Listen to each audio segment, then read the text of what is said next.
சில நேரம் வீட்டுல உள்ள பெரியவங்களை கிழவன் கிளவின்னு சொல்லி கூப்பிடுறத நீங்க பாத்திருக்கீங்களா? உதாரணம் சொல்லணும்னா, ஏய் கிளவி என்ன சமைச்சு வச்சிருக்க அப்படின்னு உங்க வீட்டுல உங்க கூட பிறந்தவங்களோ இல்ல நீங்களோ அப்படி பேசுவீங்களா?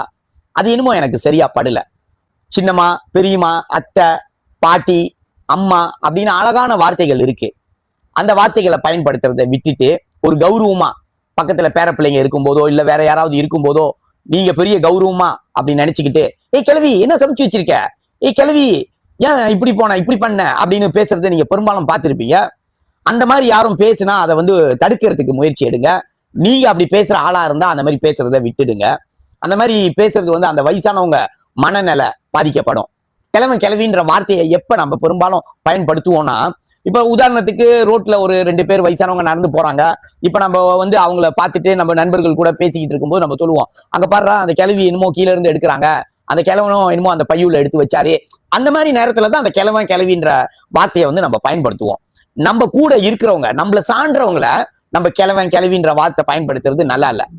என்ன முறையோ அந்த முறையை சொல்லி கூப்பிடுங்க, அந்த வார்த்தையை பயன்படுத்துங்க, முறையை பயன்படுத்துங்க. அதை விட்டுட்டு நீங்க பெரிய ஆளுன்னு நினைச்சுக்கிட்டு ஒருத்தவங்களை அசிங்கப்படுத்துற மாதிரி வார்த்தை அந்த கிழவன் கிழவின்ற வார்த்தையை நீங்க பயன்படுத்தாதீங்க. அவங்களை அசிங்கப்படுத்தணும்னு நினைச்சு நீங்க பயன்படுத்துற வார்த்தை பக்கத்துல இருக்கிறவங்க உங்களை தான் அசிங்கமா நினைப்பாங்க. இது என் மனசுல இருந்துச்சு, இன்னைக்கு உங்க கூட பரிமாறிக்கிறேன். இதை ஏன் நான் உங்க கூட பரிமாறிக்கிறேன்னா, உங்களுக்கு இந்த மாதிரியான விஷயங்கள் உங்க கண் முன்னுக்கு நடந்தா அதை நீங்க நடக்காம தடுப்பீங்கன்ற ஒரு எண்ணத்துல தான் எனக்கு தோணுனதை நான் உங்களுக்கு தூவி விட்டுட்டேன். அதை நீங்க மற்றவங்களுக்கும் தூவி விட்டு இந்த மாதிரியான செயல் நடக்காம சில நேரம் நம்ம பெரியவங்களை நம்மளே காத்துக்கலான்னு நினைக்கிறேன். இதுக்காக தான் இந்த பதிவு நான் செஞ்சேன்.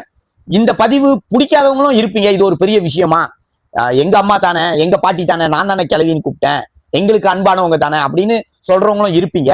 உண்மைதான், அவங்க மனநிலை பாதிக்கும்ன்றது உங்களுக்கு புரியல. அப்படி நீங்க நினைச்சீங்கன்னா கொஞ்சம் சிந்திச்சு செயல்படுங்க. இது நான் சொல்றது நீங்க அப்படி ஒரு தவறு செஞ்சுக்கிட்டு இருந்தீங்கன்னா அதை திருத்திக்கிங்க, ரொம்ப அழகா இருக்கும். நம்மளும் ஒரு நாளைக்கு வயசாகத்தான் போகுது, நம்மளையும் சில பேர் கிழவன் கிழவின்னு சொல்லத்தான் போறாங்க. நம்ம பிள்ளைங்க நம்மள கிழவன் கிழவின்னு கூப்பிடும் போதோ இல்ல நம்ம பேர பிள்ளைங்க நம்மள கிழவன் கிழவின்னு கூப்பிடும் போதோ நம்ம மனநிலை எப்படி இருக்கும்னு கொஞ்சம் சிந்திச்சு பாருங்க. சிந்திப்போம், செயல்படுவோம்.